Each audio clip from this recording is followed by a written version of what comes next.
ലോകം ഒരു വലിയ യുദ്ധത്തിന്റെ ഭീതിയിൽ നിൽക്കുമ്പോൾ ഇന്ത്യയുടെ സഹായം തേടി യുദ്ധമുന്നണിയിലുള്ള രണ്ട് രാജ്യങ്ങൾ രംഗത്തെത്തിയിരിക്കുന്നു, ഇറാനും ഇസ്രയേലും.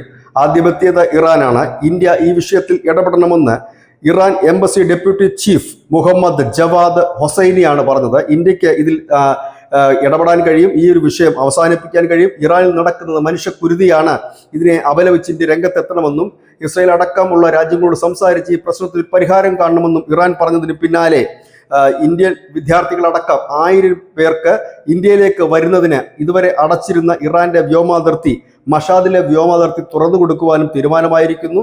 ഇന്ത്യ അവിടുന്ന് മുഴുവൻ പൗരന്മാരെയും ഇപ്പോൾ ഇന്ത്യയിലേക്ക് എത്തിക്കുകയും ചെയ്യുമെന്നാണ് വിദേശകാര്യ മന്ത്രാലയം അറിയിച്ചിരിക്കുന്നത്.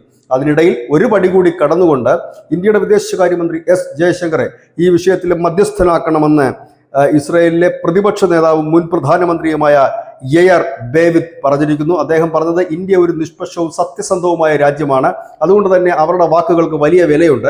എസ് ജയശങ്കറിനെ ഇതിന്റെ മധ്യസ്ഥനാക്കണം, അവർക്ക് ഉചിതമായ ഒരു തീരുമാനം എടുക്കാൻ കഴിയും എന്നുകൂടി ഇസ്രയേലും പറഞ്ഞിരിക്കുന്നു. ഏതായാലും യുദ്ധം കൊടുമ്പിരി കൊള്ളുമ്പോൾ പശ്ചിമേഷ്യയിലെ ഒരു നിർണായക റോളിലേക്ക് ഇന്ത്യയെ അവരും ഉറ്റുനോക്കുകയാണ്. എന്താകും ഇന്ത്യയുടെ നിലപാട്, മറുപടി എന്നുള്ളതാണ്. ഇതുവരെ ഇന്ത്യയുടെ നിലപാട് ഇറാനും ഇസ്രയേലും ഇന്ത്യയുടെ സൗഹൃദ രാജ്യങ്ങളാണ്. നയതന്ത്ര തലത്തിൽ പ്രശ്നങ്ങൾ ചർച്ച ചെയ്ത് പരിഹരിക്കണമെന്നുള്ളതാണ് ഇന്ത്യയുടെ എക്കാലത്തെ നിലപാട്. News desk.